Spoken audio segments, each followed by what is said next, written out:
Broadcasting live worldwide. असल साथी radio.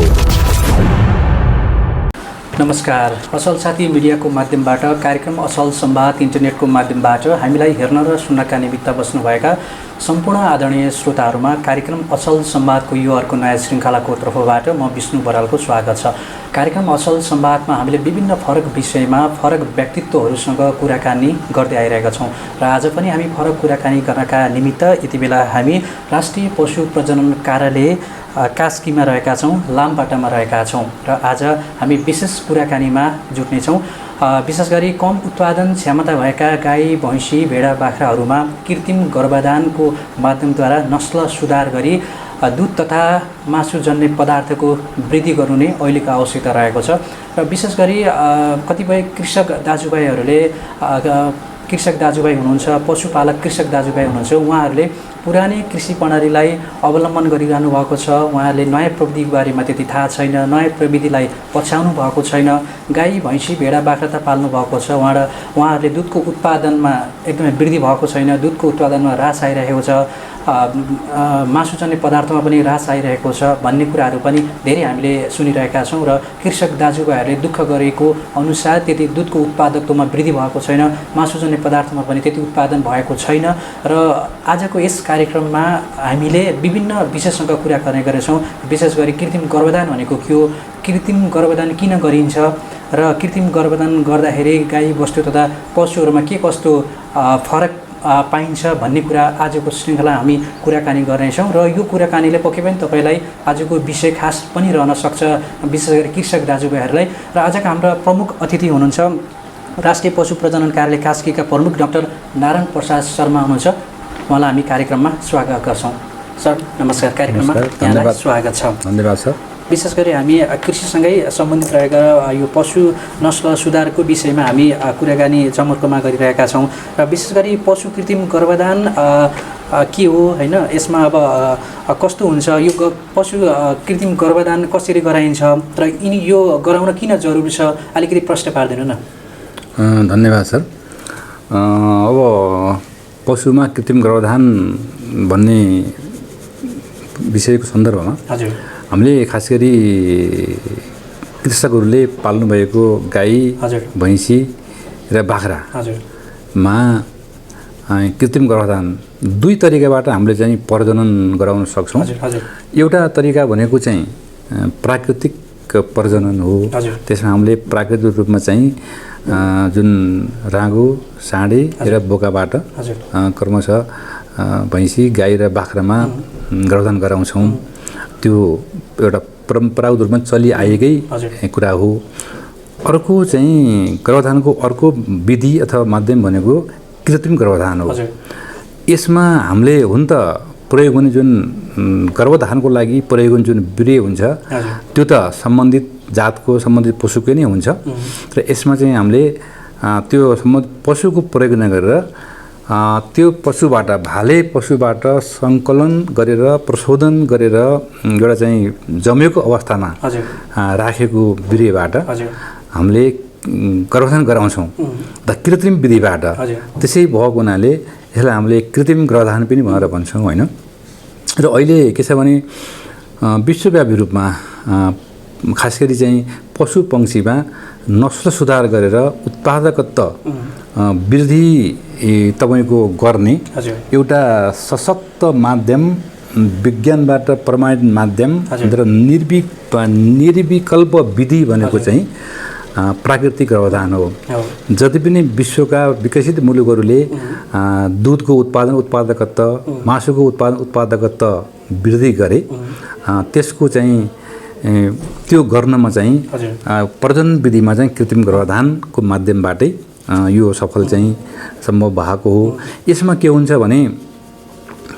कृत्रिम गर्भाधानबाट गाई, भैँसी र बाख्रामा अथवा बङ्गुरमा भनौँ गर्भाधान गराउँदाखेरिमा जुन हामीले फ्रोजन सिमेन अर्थात् जमेको बिर्य प्रयोग गर्छौँ त्यो चाहिँ उच्च प्रजननमान भएका राँगो, साँडे, बङ्गुर र बोकाबाट बिर्य लिएको हुन्छ र किनभने सन्ततिमा आउने गुण भनेको आमाको 50% र बाबुको 50% हो। किन यदि चाहिँ हाम्रो आमा त यथावत रूपमा हाम्रो जे छ स्थानीय अब गाई भैँसी बाख्रा बङ्गुर नै हुने भए त्यसमा हामीले चाहिँ उच्च प्रजनन क्षमता भएको धेरै दुध दिने आमाबाट उत्पादन भएको चाहिँ भाले पशु राँगो अथवा साँडै अथवा चाहिँ बङ्गुरको भाले अथवा चाहिँ बाख्राको बोका त्यो त्यसबाट हामीले चाहिँ वीर्य सङ्कलन गरेर त्यसलाई चाहिँ हामीले प्रशोधन गरेर फ्रोजन अवस्था -196 डिग्री तापक्रममा -196 डिग्रीको तरल नाइट्रोजनमा त्यसलाई हामीले सञ्चय गरेर राख्छौँ र त्यो ब्रिएको बारेमा नि पछि कुरा गरौँला। यो त अब राष्ट्रिय पशु प्रजनन कार्यालयले गर्ने कुराहरू तपाईँले भनिरहनु भयो होइन। जस्तो अब कृत्रिम गर्भधान यो पशु कृत्रिम गर्भधानप्रति हाल कृषकहरू कतिको आकर्षण भएका छन्, यसबारेमा कृषकहरूले कतिको चासो राखेका छन्? यो कृत्रिम गर्भधान गर्दाखेरि गाई बस्तुमा देखिने समस्याहरू अथवा धेरै कृषकहरूले यो पनि थाहा नहुन सक्छ कि कृत्रिम गर्भधान भनेको के हो, कसरी गर्न सकिन्छ भन्ने कुरा नि हुनसक्छ। यो बारेमा अलिकति प्रश्न पार्दैन न? अब अहिले के छ भने यो कृत्रिम गर्भधान गर्ने कृषकहरूको सङ्ख्या यसको माग चाहिँ बढ्दै गइरहेको अवस्थामा चाहिँ सुरुवाती अवस्थाभन्दा हामीले कर्मी रूपमा हामीले चाहिँ विगत 25-30 वर्ष डेटालाई हामीले क्लियर हेर्यौँ भने हरेक वर्ष चाहिँ कृत्रिम गर्भधान गराउने कृषकहरूको सङ्ख्या अनि कृत्रिम गर्भधानबाट चाहिँ जन्मिने बाछा बाछीहरूको चाहिँ पाडापाडीहरूको सङ्ख्या होइन अथवा चाहिँ बाख्रामा पनि तपाईँको विगत 2-3 वर्ष अगाडि बाख्रामा थिएन भने अहिले बिस्तारै बाख्रामा पनि तपाईँको यसको चाहिँ यो क्रम बढेर गएको त्यसले गर्दाखेरिमा यो सङ्ख्या चाहिँ यो जुन कृत्रिम गर्भधानप्रतिको कृषकको आकर्षण चाहिँ बढेरै गएको छ र कृत्रिम गर्भधान बढे सँगसँगै गाई भैँसीको दुध उत्पादनमा अथवा यो पशुहरूको चाहिँ उन्नत खालको गाई उत्पादन गर्ने उन्नत खालको चाहिँ भैँसीको उत्पादन यसको सङ्ख्या पनि भनौँ उन्नत खालका पाडापाडी उन्नत खालका बाछा बाछी यसको सङ्ख्या पनि वृद्धि भएर गएको छ होइन। र यसको सङ्ख्या वृद्धि भएर गइसकेपछि सँगसँगै चाहिँ अब यसले जुन दुध उत्पादनमा हो त्यसमा त प्रभाव पार्ने भयो, त्यो त बढ्ने नै भइहाल्यो वास्तवमा चाहिँ। कृत्रिम गर्भधान गराउँदा र गाई बस्तुलाई पशुपन्छीहरूलाई होइन पशुलाई विशेष गरी पशुहरूलाई कृत्रिम गर्भधान गराउँदा र प्राकृतिक रूपमा गर्भधान गराउँदा दुधको उत्पादकतामा कसरी वृद्धि हुन्छ, कस्तो हुन्छ त्यसलाई अब जस्तो छ कि अब कृत्रिम गर्भधान गराउँदाखेरि त्यस्तो नकारात्मक असर देखा पर्छ कि पर्दैन गाई बस्तुहरूमा र कृषकहरूले त्यो गराउन चाहन्छन् अहिलेको अवस्थामा? होइन, चाहनुहुन्छ किन कृत्रिम गर्भधान गराउँदाखेरिमा यो चाहिँ बरु हामीले चाहिँ प्राकृतिक प्रजननको रूपमा राँगो साँडे बोकाको प्रयोग गर्दाखेरिमा जुनसुकै जस्तोसुकै खालको ती पशुमा नि त्यो प्रयोग भएको हुन्छ, त्यसले एकबाट अर्को रोग सार्न। तर किन कृत्रिम गर्भधान चाहिँ गर्दाखेरिमा त्यो एकदम निरोगी उच्च प्रजननमान भएको चाहिँ भाले जनावरबाट जन्मेर लिने हुँदा त्यसले क्रस कन्टामिनेसन नगर्ने हुँदाखेरिमा त्यो त्यसबाट चाहिँ त्यो एकदम साइन्टिफिक वैज्ञानिक चाहिँ पद्धति हो होइन। यसमा योप्रति कृषकहरू चाहिँ उत्साहित हुनुहुन्छ, उहाँको आकर्षण चाहिँ बढ्दो नै छ र यसले उत्पादकतामा चाहिँ वृद्धि गर्दै गएको छ। जस्तै अहिले देशका कति ठाउँमा कृत्रिम गर्भधान कार्यक्रमहरू लागू भएका छन् र नपुगेका ठाउँहरू कुन कुन जिल्लाहरू छन् त्यो पनि अलिकति जानकारी गराइदिनु। अब देशभरिको कुरो गर्दाखेरिमा विगतमा कम थियो, अहिले हामी चाहिँ 77 जिल्लामध्ये करिब 67 जिल्लामा चाहिँ हामी चाहिँ अब 10-11 जिल्ला मात्रै बाँकी होला कृत्रिम गर्भधान कार्यक्रम नपुगेको। यसको कभरेज चाहिँ रोडको एक्सेस विद्युतको एक्सेस सँगसँगै बाटोघाटो सुविधाको सँगसँगै ती ठाउँहरूमा चाहिँ यो कृत्रिम गर्भधान गराउने जिल्लाको सङ्ख्यामा नै वर्षैपछि बढ्दै गएको छ र हामी चाहिँ 77 जिल्लामध्ये करिब 66-67 जिल्लामा चाहिँ कृत्रिम गर्भधान कार्य पुगिसकेको छ र अब मात्रै हिमाली भेगका अझै पनि बाटोघाटोको चाहिँ सुविधा नभएका 10-11वटा जिल्ला मात्रै बाँकी छन्। भनेपछि सबै ठाउँमा चाहिँ कृत्रिम गर्भधानको कार्यक्रमहरू पुगिसकेका छन्। आगामी वर्षहरूमा सबै ठाउँमा पुग्ने लक्ष्यहरू पनि तपाईँहरूले राख्नु भएको छ। राष्ट्रिय पशु प्रजनन कार्यालयले त्यो लक्ष्य लिएको छैन? अवश्य त्यो अब यसमा अहिले के छ भने राष्ट्रिय पशु प्रजनन कार्यालय सङ्घीय सरकार मातहत छ होइन। अब सँगसँगै गाउँमा ग्रामीण लेभलमा काम गर्ने कृत्रिम गर्भधान गर्ने साथीहरू चाहिँ अब अहिले यो स्थानीय सरकार मातहत हुनुहुन्छ अनि प्रदेश सरकार मातहतको भेटनेरी पशु विज्ञान केन्द्र मातहत हुनुहुन्छ होइन। र अब यो तिनै तहको सरकारको एउटा चाहिँ समन्वयात्मक उसबाट के अरे त्यो एउटा तौर तरिकाबाट चाहिँ यो कार्यक्रम सफल हुने हो। अब राष्ट्रिय पशु प्रजनन कार्यालयको भूमिका नीति निर्माण गर्ने गरिदिने जमेको बिरुवा उत्पादन गरेर त्यसको वितरण गर्ने अनि -196 डिग्री मा मैले अघि नै भने जमेको बिरुवालाई हामीले चाहिँ सञ्चय गर्दाखेरिमा -196 डिग्रीको तरल नाइट्रोजनमा राख्नुपर्ने हुन्छ। त्यसको लागि आवश्यक पनि त्यो तरल नाइट्रोजनको वितरणको व्यवस्था मिलाउने त्यो पाटो चाहिँ राष्ट्रिय सङ्घीय सरकार मातहतको राष्ट्रिय पशुपालन कार्यालयबाट हुन्छ होइन। र बाँकी चाहिँ फिल्डमा रहेर चाहिँ कृत्रिम गर्भधारण गर्ने क्रममा स्थानीय सरकार र गाउँपालिका, नगरपालिका, महानगरपालिका, उपमहानगरपालिकामा रहने पशु सेवा शाखामा काम गर्ने प्राविधिकहरू, निजी कृतिकर्ताहरू, सहकारी सङ्घ संस्थाले राखेका चाहिँ कृत्रिम गर्भधारणकर्ताहरूबाट चाहिँ यो सेवा खास गरी कृषकमा चाहिँ कृत्रिम गर्भधारण सेवा चाहिँ पुग्छ होइन। त्यसले गर्दा यो तिनै तहको सरकारको यो समन्वयात्मक प्रयासमा चाहिँ हामीले यो सेवालाई यसको वृद्धि गर्दै गर्दै गएका छौँ र चालु आर्थिक वर्षको कुरो गर्ने भने यसलाई अभियानको रूपमा कृत्रिम गर्भधारण कार्यक्रमलाई अभियानको रूपमा लाने एउटा मिसनको रूपमा लानको लागि चाहिँ सङ्घीय मन्त्रालय कृषि तथा पशुपक्षी विकास मन्त्रालयले करिब 450 भन्दा बढी स्थानीय निकायहरूमा यो कार्यक्रमलाई विशेष फोकस गरेर चाहिँ पर्याप्त बजेट निःशुल्क कृत्रिम गर्भधारण गर्ने भने त्यो ढङ्गले एउटा अभियानको रूपमा यसलाई चाहिँ अगाडि लिएर चाहिँ जमेको बिरुवालाई कसरी उत्पादन गर्न सकिन्छ र यो बिरुवालाई भण्डारण गर्ने तरिका पनि अलिकति बताइदिनु। अनि जस्तो यो बिरुवा सङ्कलन गर्दा बिरुवालाई एक्टिभ राख्न, बिरुवाको गुणस्तरमा ह्रास नआउन अथवा बिरुवा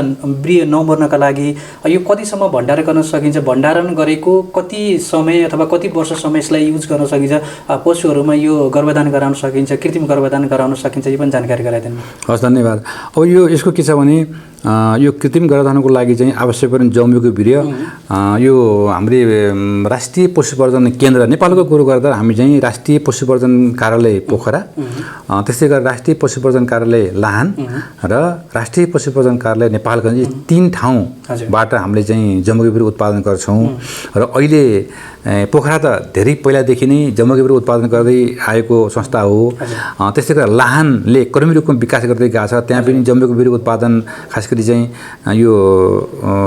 राँगो साँडेको हामीले बिरुवा उत्पादन गर्छौँ। पोखरामा राँगो साँडे र बोयर बोकाको पनि हामीले बिरुवा उत्पादन गर्छौँ। र लगत्तै यही वर्षबाट नेपालगञ्जमा पनि त्यो जमेको बिरुवा उत्पादन गर्ने कार्यक्रम त्यो ढङ्गले अगाडि बढिरहेछ। र यो कार्य के छ भने एकदम हामीले चाहिँ बुल स्टेसनमा हामीले चाहिँ ती कार्यालयका बुल स्टेसनमा चाहिँ स्वास्थ्य परीक्षण गरेर एकदम विशेष खालको चाहिँ व्यवस्थापनमा हामीले बुलहरू उच्च प्रजनन क्षमता भएका राँगो साँडे बोका यसको व्यवस्थापन गर्छौँ। र हप्ताको 2 पटक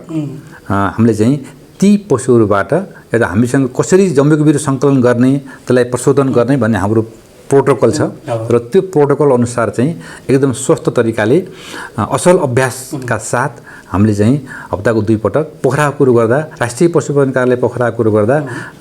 सोमबार र बिहिबार मस्ट प्रोबब्ली बिदा परेन भने हामीले ती 2 दिन चाहिँ सङ्कलन गर्ने गर्छौँ। र हाम्रो चाहिँ अत्याधुनिक प्रयोगशाला छ, जमेको बिरुवा प्रशोधन गर्ने प्रयोगशाला छ। त्यो प्रयोगशालामा निश्चित प्रोटोकल हामीले प्रयोग गरेर चाहिँ अन्तर्राष्ट्रिय स्तरकै मापदण्डको प्रोटोकल हामीले प्रयोग गरेर चाहिँ बिरुवा उत्पादन गर्छौँ। र त्यसलाई चाहिँ हामीले -196 डिग्रीको तरल नाइट्रोजनमा सञ्चय गर्छौँ। र त्यो तरल नाइट्रोजन हामीले त्यसलाई कन्टिन्युअली त्यसमा कुनै किसिमको चाहिँ कमी भएन, त्यसलाई अविच्छिन्न रूपमा त्यसलाई हामीले त्यो तरल नाइट्रोजनमा चाहिँ जमेको बिरुवा सञ्चय गर्न सक्यो भने जति वर्षसम्म पनि त्यो बिरुवाको उसको क्षमतामा कुनै कमी आउँदैन। त्यो चाहिँ त्यो तरल नाइट्रोजनमा सक्रिय त्यसको तरल नाइट्रोजनको चुसमा त्यो चाहिँ डुब्नु पर्यो। त्यो डुबेको अवस्थामा त्यो हुनु पर्यो, कहिल्यै पनि त्यो कमी हुनु भएन। त्यो रह्यो भनेदेखि अब यति वर्ष भन्ने त्यसो कुरै छैन। वास्तवमा त्यो सुसुप्त अवस्थामा चाहिँ जति वर्षसम्म पनि त्यसलाई चाहिँ हामीले राख्न सक्छौँ। र अनि कृत्रिम गर्भधारण गर्ने बेलामा त्यो जनावर हिटमा पोथी जनावर हिटमा आएको अथवा उसले भाले खोजेको अवस्थामा हामीले चाहिँ उपयुक्त टाइममा भाले खोजेको समयबाट हिसाब गरेर 12 घण्टादेखि 18 घण्टाभित्रमा खास गरी गाई भैँसीको हकमा हामीले यो अवधिमा जुन कुन समय भाले खोज्छ त्यो भाले खोजेको समयबाट हिसाब गर्छौँ। त्यसबाट 12 घण्टा कटेपछि 18 घण्टाभित्रमा चाहिँ त्यो राइट टाइम अफ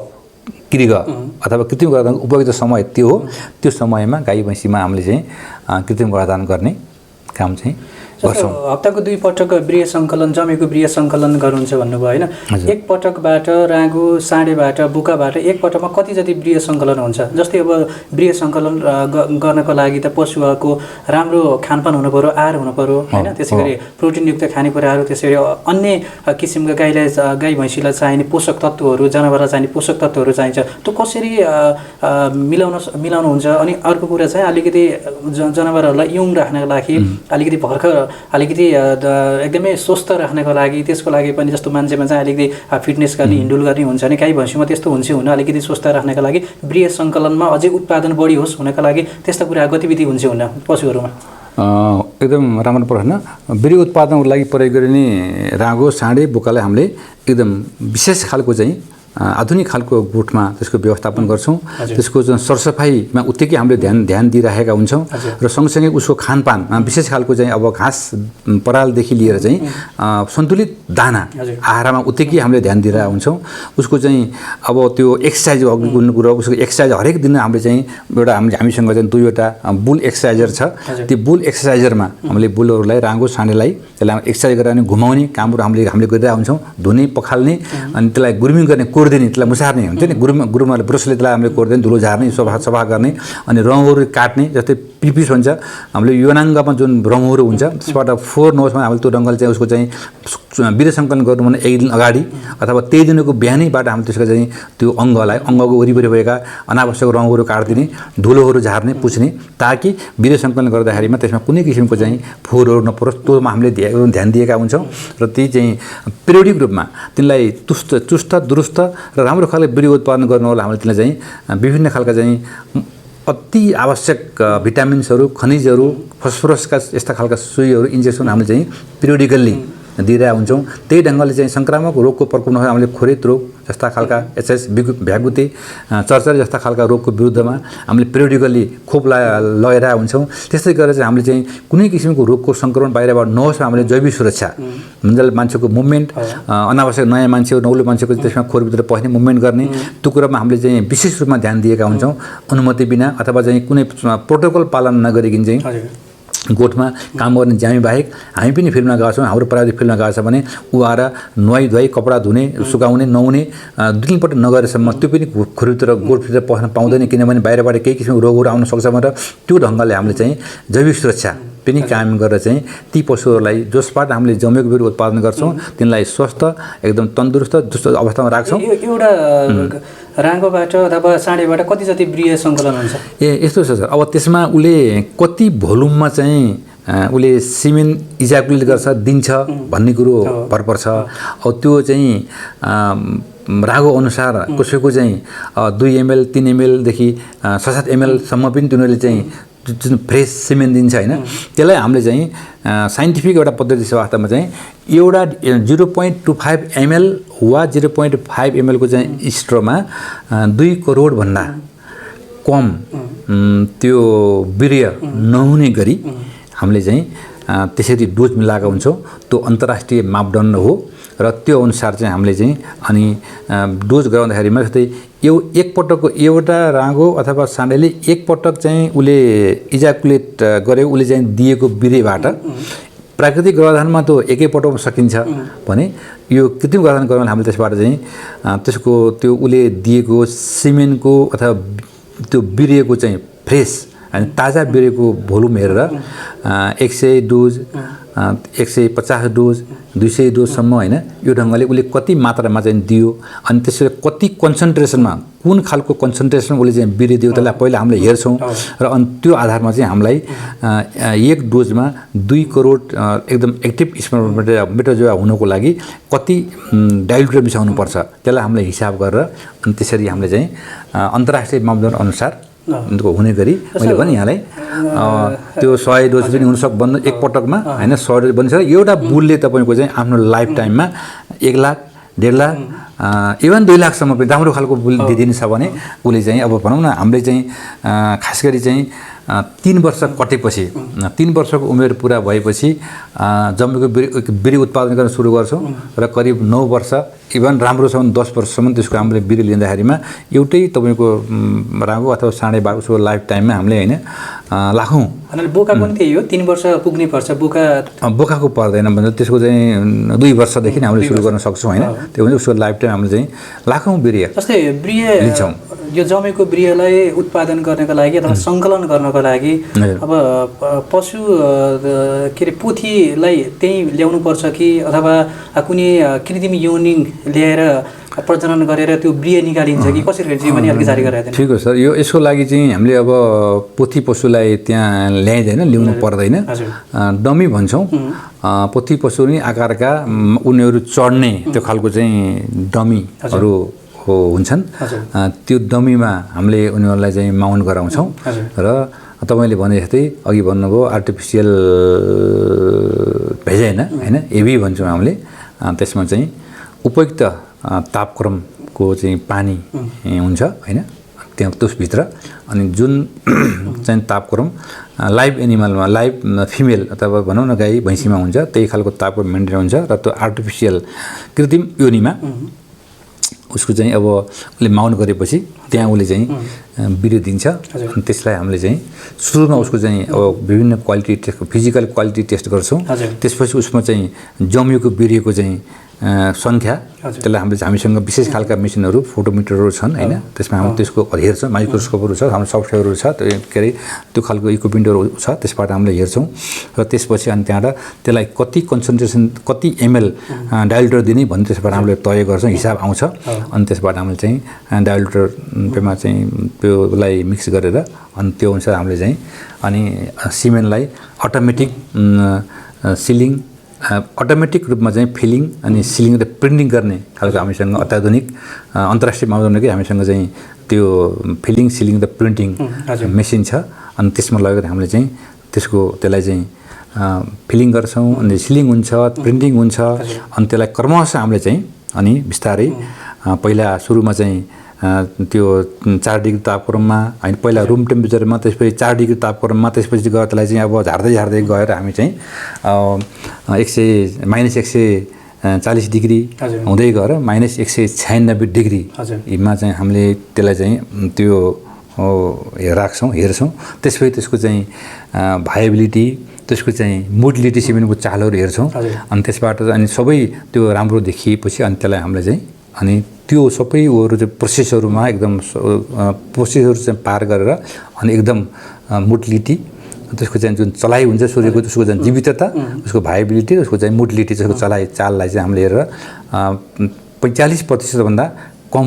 मोटिलिटी भएकोलाई हामी त्यसलाई डिस्कार्ड गर्छौँ त्योभन्दा 45-50 भन्दा बढी प्रतिशत मोटिलिटी भएकोलाई जुन अन्तर्राष्ट्रिय मापदण्ड हो त्योभन्दा बढी मोटिलिटी भएको अथवा त्यसको चाल भएको त्यो इस्टरलाई मात्रै हामीले चाहिँ सञ्चय गरेर अनि राख्छौँ -196 डिग्री तरल नाइट्रोजनमा अनि त्यो हाम्रो चाहिँ हामीसँग त्यो उत्पादन भएर त्यसरी हाम्रो भण्डारणमा त्यो रहिरहन्छ अनि हामीले मागअनुसार चाहिँ अनि कुन क्षेत्रमा कुन बुलको सिमेन्ट कसरी गइरहेको त्यसमा एउटा योजना प्लान हुन्छ अनि त्यो प्लान अनुसार चाहिँ हामीले अब 1 नम्बर प्रदेशमा कुनको पठाउने पहिला कुन गएको थियो अब त्यहाँ फेरि त्यही पठाएर इनब्रिडिङ हुन्छ फेरि होइन हरेक चाहिँ वर्ष हामी त्यसलाई चाहिँ चेन्ज गरेर बुलो चेन्ज गरेर त्यसरी रोटेसनली पठाउने गर्छौँ। जस्तो अब पशुपालक कृषकहरूलाई कृत्रिम गर्भधान कार्यको उपयुक्तबारे त्यो कुनै ठाउँमा गएर त्यस्तो सेमिनार जनचेतनाको कार्यक्रमहरू त्यस्तो केही तपाईँहरूले ग्रुपमा गएर अथवा कुनै ठाउँमा सेमिनार गरेर त्यस्तो कार्यक्रमहरू केही गराउनु भएको छ कि भएको छैन यसको उपयुक्तबारे यस्तो हुन्छ अथवा गर्भधान गराउँदा यस्तो कृत्रिम गर्भधान गराउँदा यस्तो खालको हुन्छ दुधको उत्पादकता बढ्छ मासुको सङ्ख्या वृद्धि हुन्छ होइन उन्नत जातका विभिन्न किसिमका गाई वस्तुका उन्नत जातका पाटापाटीहरू अथवा गाई भैँसीका बाछा-बाछीहरू राम्रो विकास हुन्छ भन्ने कुरा खालको कृषकहरूलाई त्यति थाहा छ कि छैन ज्ञान छ कि छैन तपाईँहरूले त्यो खालको दिनुभएको छ होइन तालिम होइन दिन्छ हामीले बेला बेलामा ठाउँ ठाउँमा जिल्लामा पुगेर पहिला हामीले त्यो कार्यक्रमहरू त्यसरी चाहिँ तय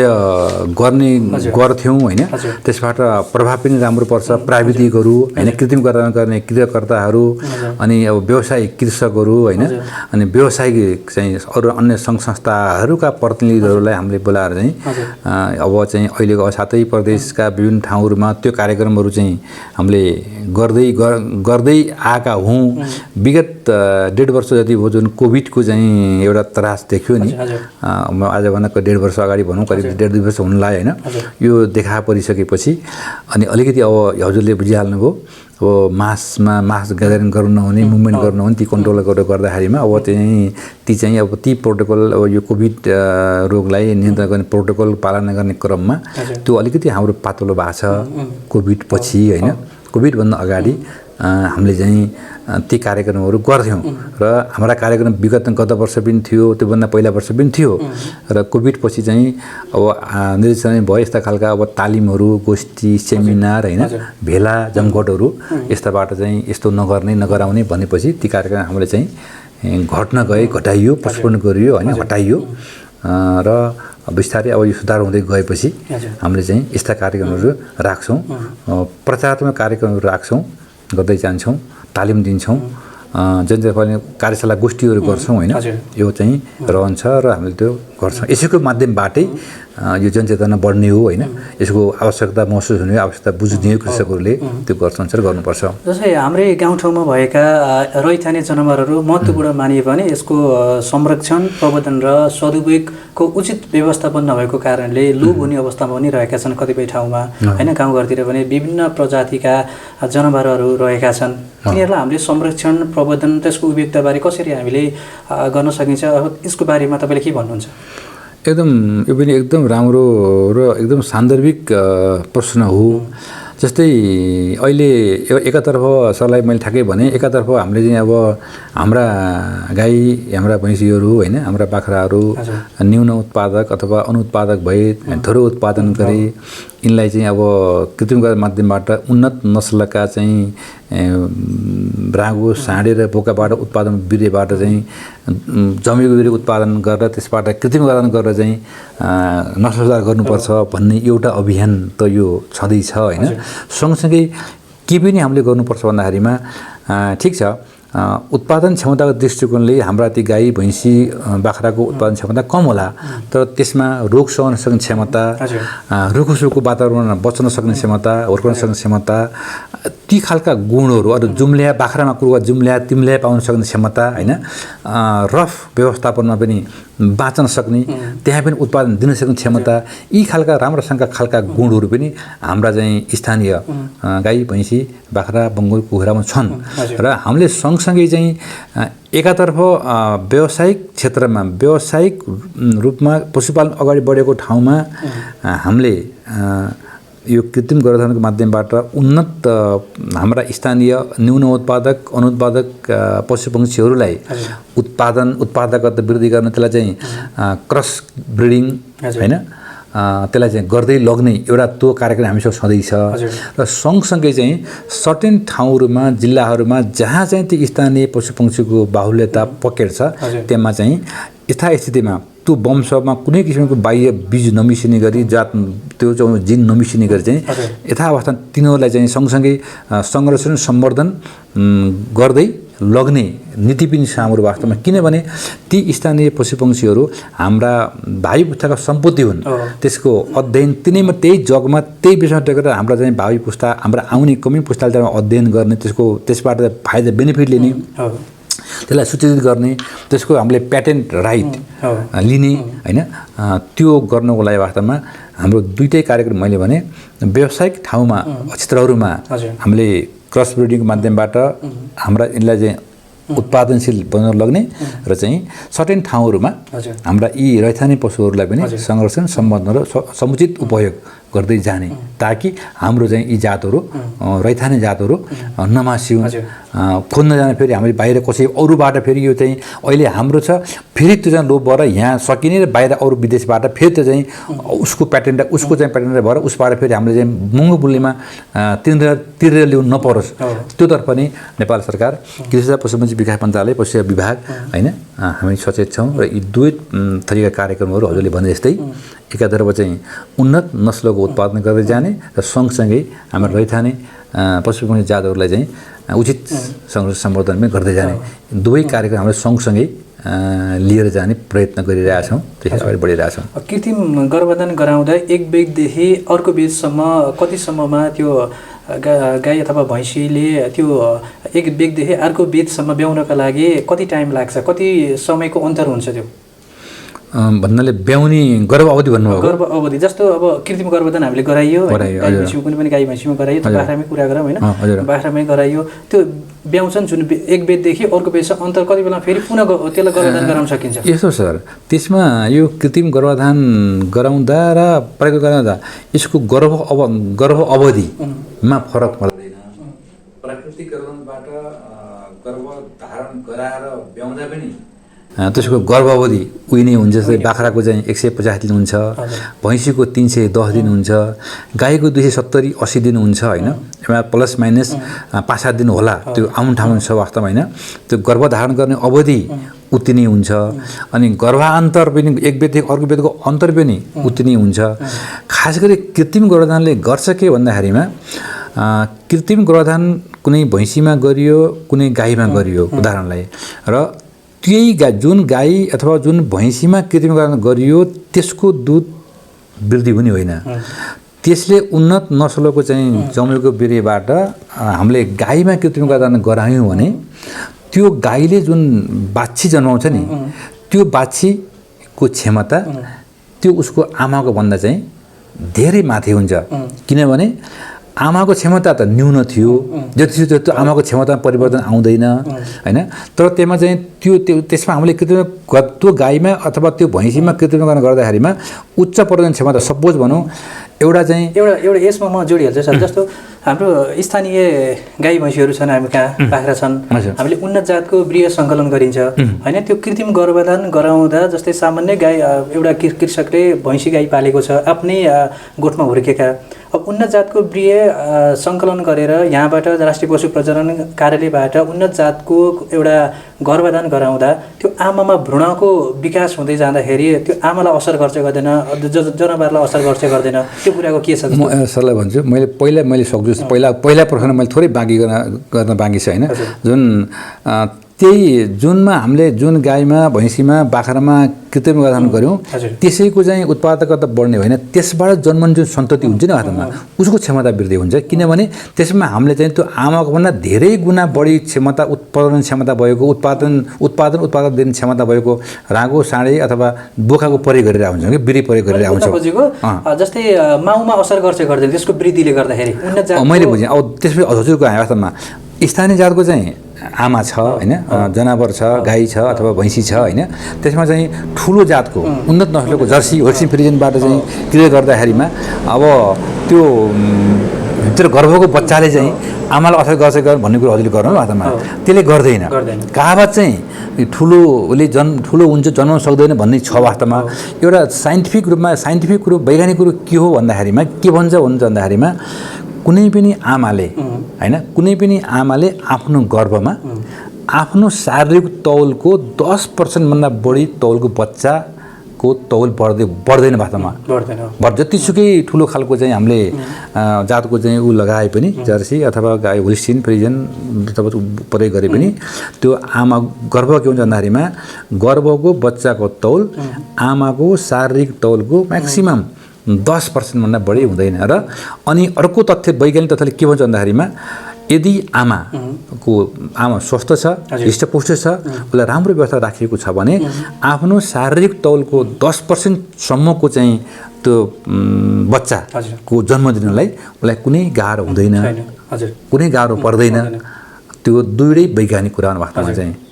बुझ्नुभयो नि हजुरले त्यसले गर्दाखेरिमा जुन कृषकहरूले एउटा अहिले ठ्याक्कै राइट टाइममा तपाईँले जोड्नु भएको कृषकले यो ठुलो जातबाट ठुलो शरीर भएको चाहिँ उसबाट चाहिँ सानो शरीर भएको चाहिँ गाई भैँसीमा त्यो कृत्रिम उत्पादन गर्दाखेरिमा अनि त्यो ठुलो बच्चा बन्छ र ब्याउन सक्दैन डिस्टोकिया हुन्छ भन्ने कुरा हुन्छ नि त्यो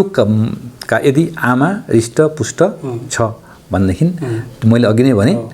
आफ्नो शारीरिक तौलको 10% सम्मको बच्चा उसले इजिली जन्माउन सक्छ र प्रकृतिले तपाईँको त्यो आफ्नो उसको गर्भमा चाहिँ आफ्नो तौलको 10% भन्दा बढी वेटको बच्चा बनाउँदैन त्यो बनाउँदैन वास्तवमा चाहिँ हैन जस्तै अब रागा साँडे बोकाको हामीले कृत्रिम गर्भधान जमेको बिर्यालाई उत्पादन गरिन्छ अथवा निकालिन्छ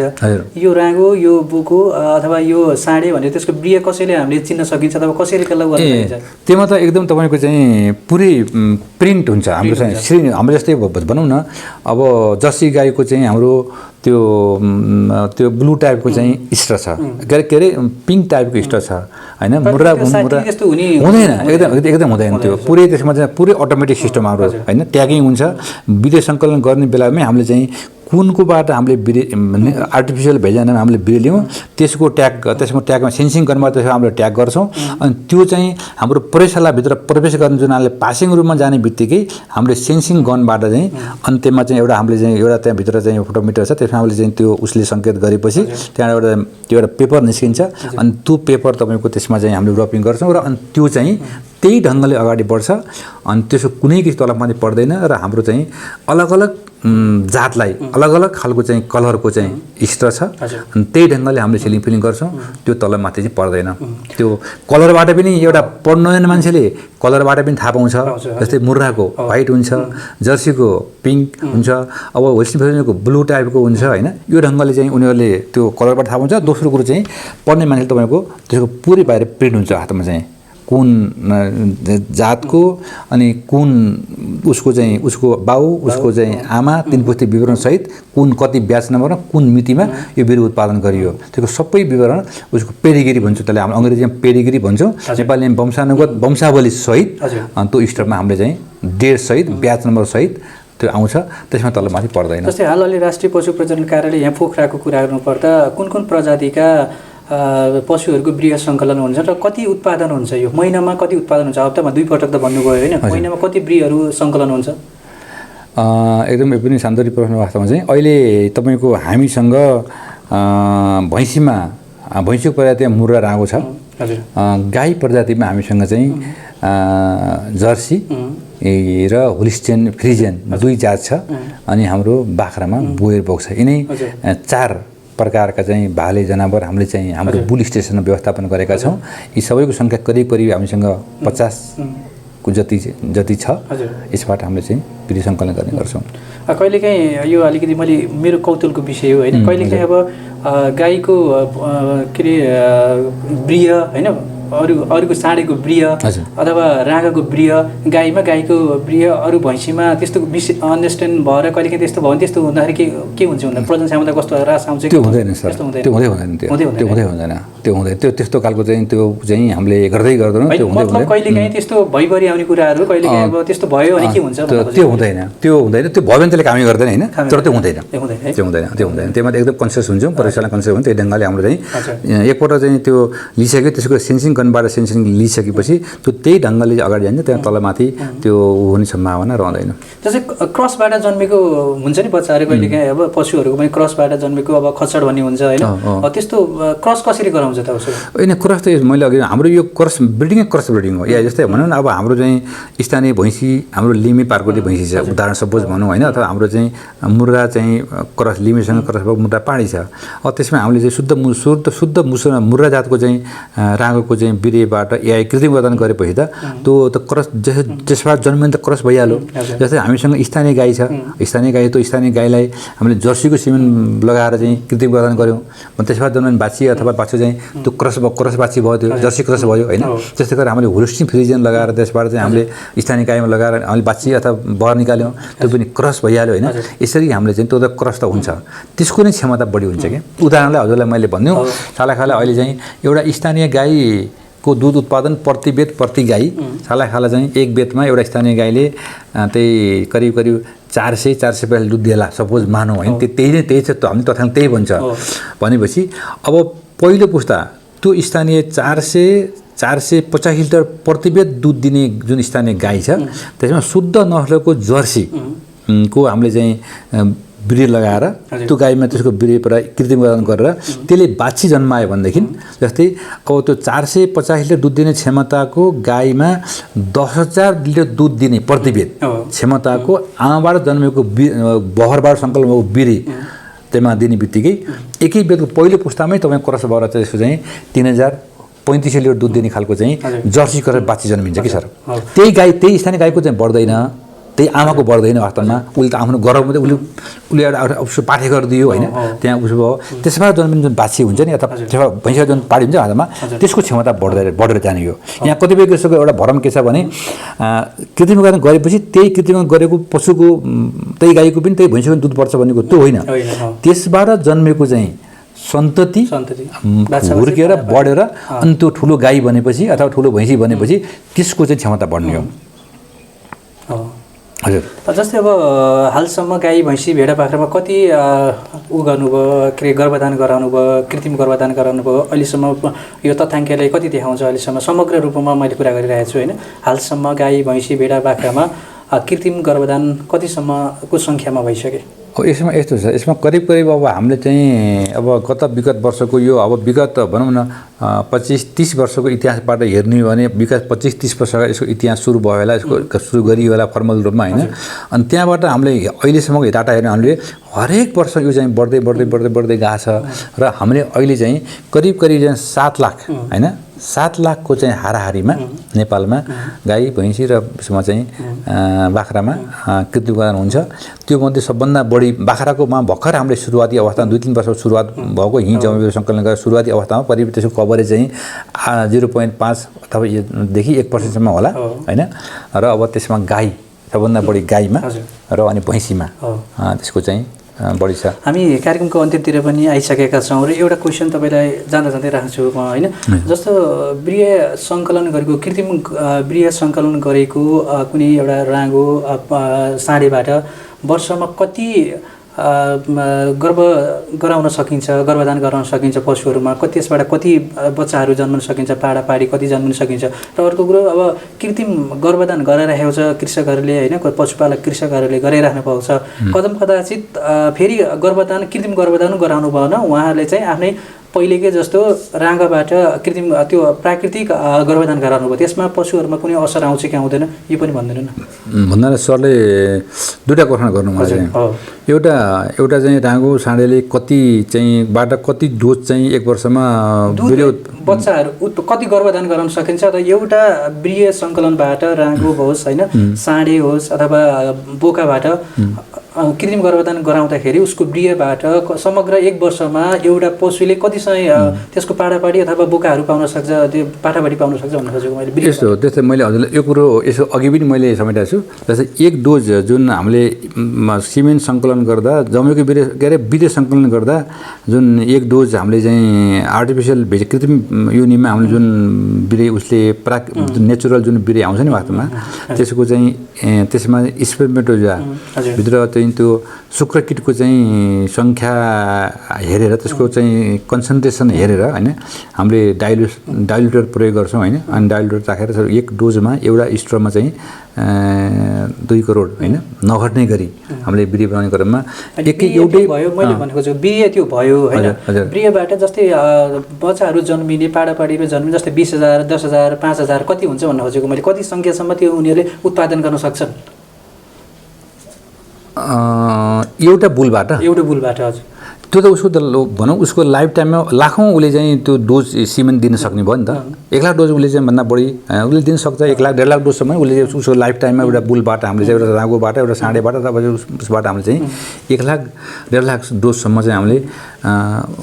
त्यो बिरे सङ्कलन गर्न सक्छौँ। त्यतिमा चाहिँ उसले हामीले कृत्रिम एउटा उसले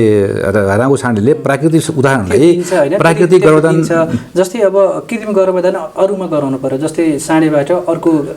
गाई भैँसीमा गराउनु पर्दा उनीहरूले त जन्माउने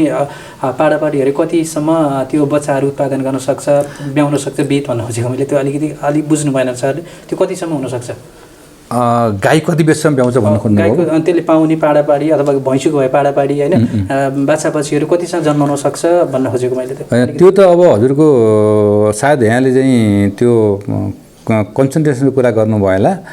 प्रजनन क्षमताको कुरो अथवा कति प्रतिशत गर्भधारण दर के छ भन्ने कुरो यहाँले गर्न खोज्नुभयो होला होइन। 100 एउटा हामीले गाईमा हाम्रो अहिलेको चाहिँ हाम्रो चाहिँ के हो भने हाम्रो चाहिँ अभिलेख अनुसार हाम्रो चाहिँ रेकर्ड अनुसार चाहिँ 100वटा होइन पशुवस्तुमा हामीले कृत्रिम गर्भधारण होइन 100 गाईमा हामीले कृत्रिम गर्भधारण गऱ्यौँ भने करिब 56वटा गाई ब्याउनी बन्छन्, अरू तोरिने भए रिपिट हुने अवस्थामा हो होइन। 56% हाम्रो चाहिँ गर्भधारण दर चाहिँ 56 गाईमा 56% छ हाम्रो यहाँको। त्यस्तै गरेर हामीले 100वटा भैँसीमा कृत्रिम गर्भधारण गऱ्यौँ भने 48वटा चाहिँ अहिले हाम्रो अभिलेख 48वटा भैँसी चाहिँ त्यसबाट ब्याउँछ भने 48% त्यसको गर्भधारण दर भयो होइन। र बाहिर विश्वको अरू देशको इभन जापान अमेरिका अथवा क्यानाडा जहाँसुकै हामीले हेरे पनि कुनैको देशको तुलनामा हाम्रो चाहिँ त्यो गर्भधारण दर चाहिँ कृत्रिम गर्भधारणबाट चाहिँ हुने जुन हाम्रो चाहिँ गर्भधारण दर कन्जम्सन रेट हो नि अर्थमा त्यो चाहिँ बाहिरको भन्दा हाम्रो कम छैन। र अहिले हाम्रो गाईमा चाहिँ 56% र भैँसीमा 48देखि 50%सम्म यो खालको गर्भधारण दर चाहिँ छ। हामी कार्यक्रमको अन्त्यतिर आइसकेका छौँ र अन्त्यमा मैले केही नसोधेका कुराहरू यो सोधेका हुन्थ्यो भन्ने खालको केही छ भने प्लिज सर भन्न सक्नुहुन्छ? धन्यवाद सर। अब प्रायः सबै कुरो त पर्यो होइन। मैले एउटा के कुरो भन्छु भने राष्ट्रिय पशु प्रजनन कार्यालयको एउटा प्रमुख हैसियतले पनि यो कृत्रिम गर्भधारण भनेको एउटा यस्तो निर्विकल्प के जसको विकल्पै छैन। कतिपय कुराले विभिन्न कुरा भन्छन् विकल्प छैन अर्थमा। यदि हामीले हाम्रा गाई भैँसी बाख्रा बङ्गुरको चाहिँ उत्पादन क्षमता उत्पादकता वृद्धि गर्ने हो भने हामीले चाहिँ हाम्रा ती गाई भैँसी बाख्रा बङ्गुरमा चाहिँ कृत्रिम गर्भधारणबाट हामीले चाहिँ त्यसका बच्चाहरू त्यसका पाडा पाडी पाठा पाठीहरू उत्पादन गऱ्यौँ भनेदेखि तिनीहरूको उत्पादन क्षमता वृद्धि गर्न सकिन्छ। त्यसले गर्दाखेरिमा कृत्रिम गर्भधारण नस्ल सुधार गरेर उत्पादकता सायद दुधको भनौँ अथवा चाहिँ राँगाको मासु भैँसीको मासु बाख्राको माछा मासुको उत्पादकता वृद्धि गर्नको लागि चाहिँ कृत्रिम गर्भधारण एउटा प्रजननको एउटा चाहिँ प्रमुख एउटा टुल्स एउटा माध्यम हो। त्यो चाहिँ अवलम्बन गरौँ,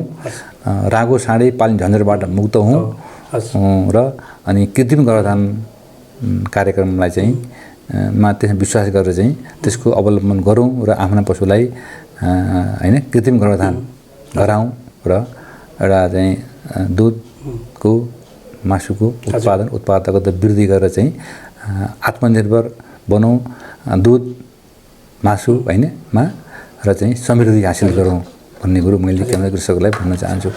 पक्कै पनि हामीले धेरै कुराहरू गऱ्यौँ। आज हामी राष्ट्रिय पशु प्रजनन कार्यालय पोखराका प्रमुख डाक्टर नारायण प्रसाद शर्मासँग आजको हामीले कार्यक्रम राख्यौँ। हामीलाई समय प्रदान गरिदिनु भयो त्यसको लागि धेरै धेरै धन्यवाद दिन चाहन्छौँ। धन्यवाद। हामी पनि कार्यक्रमबाट बिदा लिन चाहन्छौँ। अर्को हप्ता फेरि पनि हामी फरक विषयमा फरक व्यक्तित्वसँग कुराकानी गर्नेछौँ र तपाईँले हामीलाई असल साथी मिडियाको युट्युब च्यानलबाट पनि सम्पूर्ण कार्यक्रमहरू हेर्न सक्नुहुनेछ। त्यसै गरी असल साथीका विभिन्न गतिविधिहरू तपाईँले हेर्न सक्नुहुन्छ र हाम्रो युट्युब च्यानलमा गइसकेपछि तपाईँले फुर्सदको समयमा अथवा तपाईँले पाइक पर्ने ठाउँमा गएर पनि तपाईँले हामीलाई हेर्न सक्नुहुन्छ र हेरिसकेपछि सब्सक्राइब गर्न पनि नभुल्नुहोला भन्दै आजको श्रृङ्खलाबाट हाम्रो सम्पूर्ण युनिट बिदा लिन्छ। हस्त नमस्कार। तपाईँको बाँकी पल शुभ रहोस्।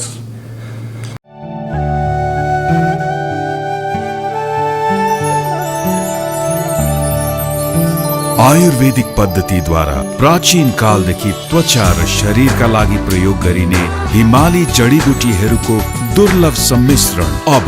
ओखती साबुनमा, जसको दैनिक प्रयोगले दिन्छ अनुहार र शरीरलाई प्राकृतिक पोषण र त्वचामा थप्छ अझ सौन्दर्यता र निखारपन। जडीबुटीको शक्ति साबुन ओखती।